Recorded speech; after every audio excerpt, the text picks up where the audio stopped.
L'entraîneur du Betis frappe fort et provoque le Barça. Après le nul frustrant contre Real Betis, Manuel Pellegrini a lâché des propos inattendus qui ont mis le feu haut dans le football.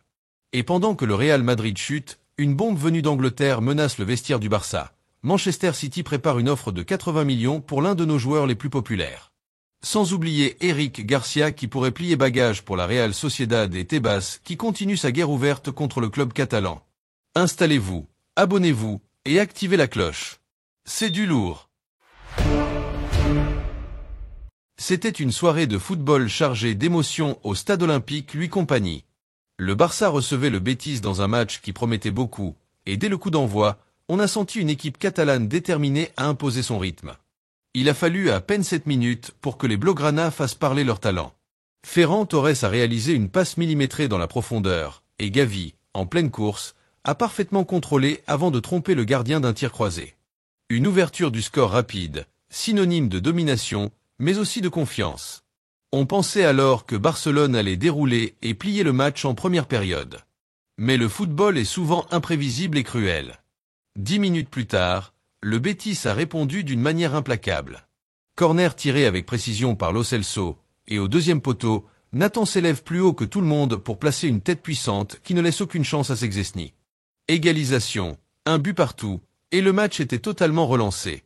Malgré cette égalisation, l'équipe de Hansi Flick n'a jamais cessé de pousser. Les vagues d'attaques barcelonaises se sont succédées, la possession était presque entièrement du côté des locaux, les occasions nettes étaient là, mais un homme a tout repoussé. Adrián San Miguel, le gardien du Betis, a été tout simplement exceptionnel. À 37 ans, il a sorti plusieurs arrêts décisifs et frustré tour à Ferran Torres, Yamal, puis Lewandowski. Le Barça a tout tenté. Changements tactiques, pressings incessants, tentatives de frappe à l'entrée de la surface, rien n'y a fait. L'expérience de Adrián a parlé. Et à la fin du temps réglementaire, le score était toujours d'un but partout. Un résultat frustrant pour les supporters, pour les joueurs, mais aussi pour le staff qui avait mis en place un plan de jeu ambitieux. Toutefois, cette frustration a vite été balayée par une nouvelle qui a réchauffé le cœur de tous les fans catalans. À Madrid, le Real recevait Valence et avait une belle occasion de reprendre des points au classement. Mais contre toute attente, les Merengues ont flanché. Dans un match tendu, Valence a su exploiter les failles madrilènes pour s'imposer sur le fil. Le but de la victoire est arrivé à la 95e minute, dans une contre-attaque éclair menée par Hugo Duro, qui a parfaitement conclu en face-à-face avec González Pérez. Résultat final, 2-1 pour Valence. Un choc pour les supporters du Real et un immense soulagement pour ceux du Barça. Grâce à ce faux pas, Barcelone reste en tête du classement avec 67 points, tandis que le Real reste bloqué à 63. Un écart de seulement 4 points, certes, mais à ce stade de la saison, chaque détail compte et chaque point gagné ou perdu peut faire la différence. Après la rencontre entre le Barça et le Betis, l'entraîneur du club andalou, Manuel Pellegrini, s'est présenté en conférence de presse. Et son discours a été marqué par un immense respect. Il a d'abord salué la qualité de son adversaire du soir, affirmant que Barcelone était tout simplement l'équipe la plus en forme du moment, pas seulement en Liga, mais dans toutes les compétitions. Pour lui, les Catalans affichent une puissance collective, une maîtrise du jeu et une intensité qui les place parmi les meilleures équipes du monde. Des propos qui montrent à quel point le travail de Flick commence à porter ses fruits. Mais Pellegrini n'a pas seulement parlé de l'adversaire. Il a aussi tenu à souligner la belle prestation de ses propres joueurs. Selon lui, le Betis n'a jamais été intimidé par la réputation du Barça. Ils ont joué avec personnalité, comme il avait déjà fait lors du match aller où les deux équipes s'étaient quittées sur un score de 2-2. Le technicien chilien s'est montré fier de l'attitude de ces hommes, qui ont su résister à la pression, répondre physiquement et surtout ne pas renier leur style de jeu. Ce match nul, au goût mitigé pour les uns et encourageant pour les autres, nous rappelle une chose essentielle dans cette fin de saison. La Liga est loin d'être terminée. Chaque rencontre est une finale, chaque point est précieux. Et dans une course à deux entre Barcelone et le Real Madrid, la régularité et le mental feront la différence. Le Barça, avec sa jeunesse brillante, ses cadres expérimentés et un collectif de plus en plus soudé, semble avoir les armes pour aller jusqu'au bout. Mais il faudra rester vigilant, car la moindre erreur peut tout faire basculer. Les prochaines journées s'annoncent électriques. Le Real va vouloir se rattraper, Valence peut encore jouer les troubles fêtes, et le Betis, avec cette performance, montre qu'il est loin d'être un simple figurant. Pour Barcelone, il s'agira de garder cette dynamique, de rester concentré sur chaque match, et surtout de continuer à croire en ses forces. Car oui, même si ce soir il n'y a pas eu victoire, le plus important reste l'esprit affiché sur le terrain et la position en tête du classement.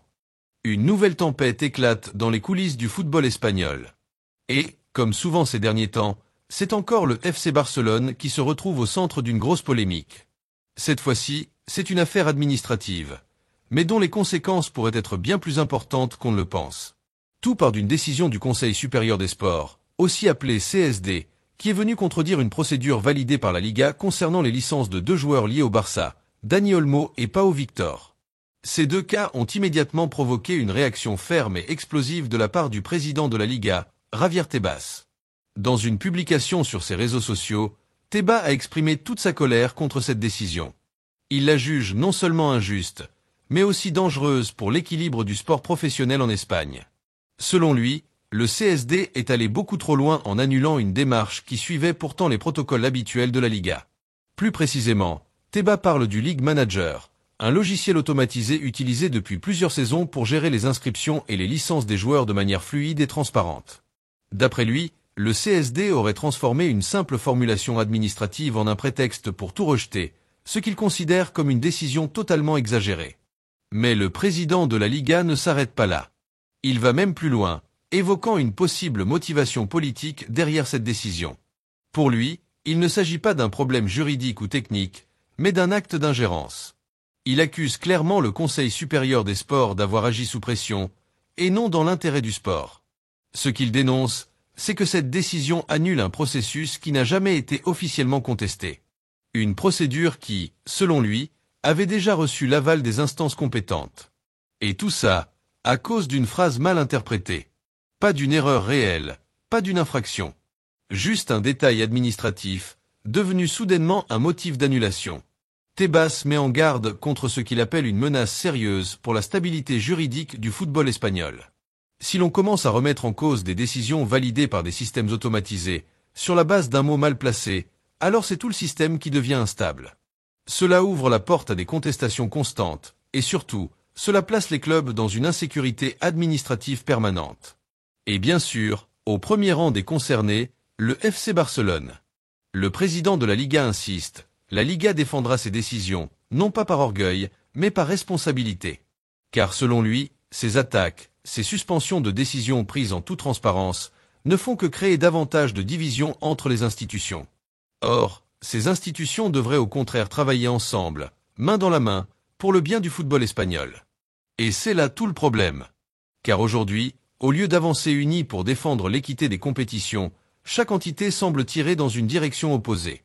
Et au milieu, il y a des clubs comme le Barça, qui se retrouvent pris dans des querelles administratives interminables.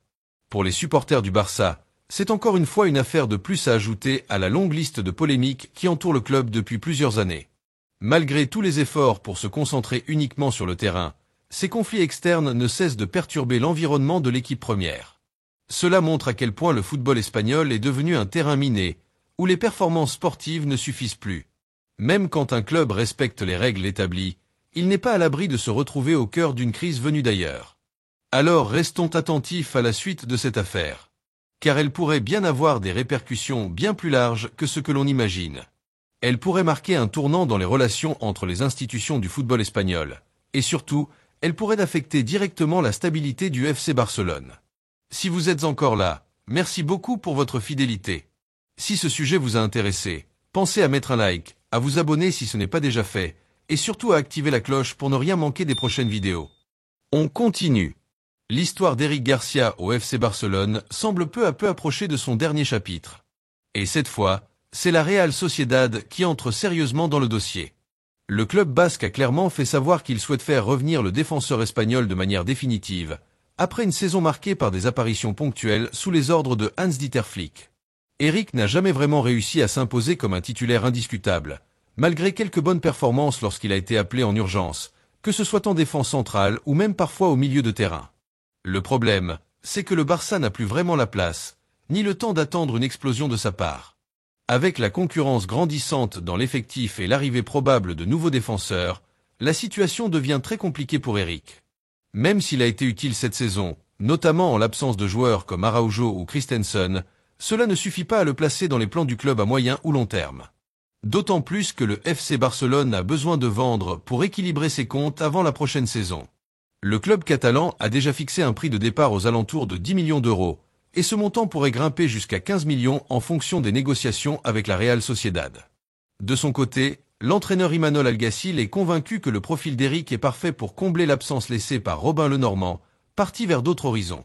Le coach a fait savoir qu'Eric est sa priorité et pousse pour conclure le transfert rapidement, surtout que le départ possible d'un autre défenseur important pourrait créer une urgence supplémentaire en défense. Mais la Real Sociedad n'est pas la seule sur le coup. Gérone aussi garde un œil attentif sur le dossier depuis plusieurs mois déjà. L'entraîneur Michel aimerait récupérer Eric Garcia, qu'il a déjà eu sous ses ordres. Mais jusqu'à maintenant, toutes les tentatives sont restées sans suite, à cause notamment des blessures dans l'effectif du Barça ou des décisions de flics de garder un effectif complet jusqu'à la fin de la saison. Aujourd'hui, la donne a changé. Barcelone songe sérieusement à tourner la page, même si une éventuelle prolongation de contrat reste sur la table comme solution de secours, pour ne pas perdre le joueur gratuitement en 2026. Mais en réalité, tout porte à croire que le club catalan veut profiter de l'été pour récupérer de l'argent et réorganiser sa défense centrale avec des noms plus adaptés à la vision de son entraîneur pour l'avenir. Eric Garcia a encore des qualités et peut rebondir ailleurs, mais son aventure au Camp Nou semble de plus en plus proche de la fin. Le feuilleton continue, et cet été pourrait bien être décisif pour l'avenir du joueur formé à la Masia. Et enfin, un vent de changement souffle sur Manchester City, et cette fois, il est bien réel. La nouvelle est tombée, et elle marque un tournant important dans l'histoire du club. Kevin De Bruyne, l'un des piliers des Citizens ces dernières années, va quitter le club. Une page se tourne à l'Etihad Stadium, et avec elle, un nouveau cycle commence pour l'équipe de Pep Guardiola. Désormais, plus que jamais, Manchester City entre en phase de reconstruction. L'entraîneur espagnol prépare déjà les prochaines étapes pour redessiner son effectif et réorganiser son système de jeu. Dans ce processus, un nom revient souvent sur la table, celui de Jack Grealish. L'ailier anglais, qui avait été recruté à prix d'or, est aujourd'hui clairement en perte de vitesse. Après une série de performances en demi-teinte et un manque d'impact dans les grands rendez-vous, Grealish ne semble plus faire partie des priorités de Guardiola. La hiérarchie au sein de l'effectif évolue, et avec la fin de cycle annoncée pour plusieurs cadres, la place de l'ancien joueur d'Aston Villa est plus que jamais menacée. Pour remplacer Grealish et renforcer son attaque, Pep Guardiola aurait déjà une cible bien précise en tête. Il s'agit de Rafinha, l'ailier brésilien du FC Barcelone. Le profil de Rafinha plaît beaucoup à Guardiola, rapide, explosif, capable de faire la différence dans les 1 contre 1 et surtout habitué aux grands matchs. Le joueur a montré cette saison qu'il pouvait être décisif, aussi bien en Liga qu'en Ligue des Champions. Son intégration dans le système catalan, sous la direction de Hans-Dieter Flick, s'est faite naturellement, et il est aujourd'hui un joueur clé du projet. Mais recruter Rafinha ne sera pas une tâche facile du tout. Barcelone n'a pas l'intention de le laisser partir à bas prix. Les dirigeants du club catalan ont été clairs. Toute discussion commencera à partir de 100 millions d'euros. Un montant conséquent, qui montre bien l'importance du joueur dans le projet actuel. Malgré cela, Manchester City serait prêt à formuler une première offre autour de 80 millions d'euros et à inclure des bonus ou des options supplémentaires pour convaincre le Barça de lâcher prise. En plus de l'aspect financier, le club anglais compte aussi sur un autre facteur décisif pour faire avancer ce transfert, la volonté du joueur. Manchester City serait prêt à offrir à Rafinha un salaire beaucoup plus élevé que celui qu'il perçoit actuellement à Barcelone, mais aussi une place de titulaire garantie dans l'un des meilleurs clubs du monde. Sous la direction d'un entraîneur comme Guardiola, difficile de rester insensible à une telle proposition. Cependant, jusqu'à présent, Rafinha n'a montré aucun signe d'envie de quitter la Catalogne. Il se sent bien au club, son rôle est clair et apprécié par l'entraîneur Flick, et il sait qu'il joue un rôle important dans la stratégie future de l'équipe.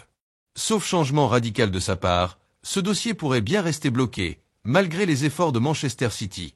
Ce feuilleton ne fait que commencer, et il est certain qu'il animera le marché des transferts dans les semaines à venir. Les Citizens veulent frapper fort et reconstruire une équipe capable de continuer à dominer l'Angleterre et l'Europe. Mais pour cela, ils devront d'abord convaincre un joueur qui semble bien installé à Barcelone. À suivre donc, avec attention, car le dossier Rafinha pourrait bien faire couler beaucoup d'encre cet été. Si vous aimez ce genre d'analyse, n'oubliez pas de vous abonner à la chaîne et de laisser un like. Ça nous aide énormément à vous proposer encore plus de contenu sur votre club préféré. Activez aussi la cloche pour ne rien manquer de l'actualité du Barça. À très vite pour un nouveau débrief passionné.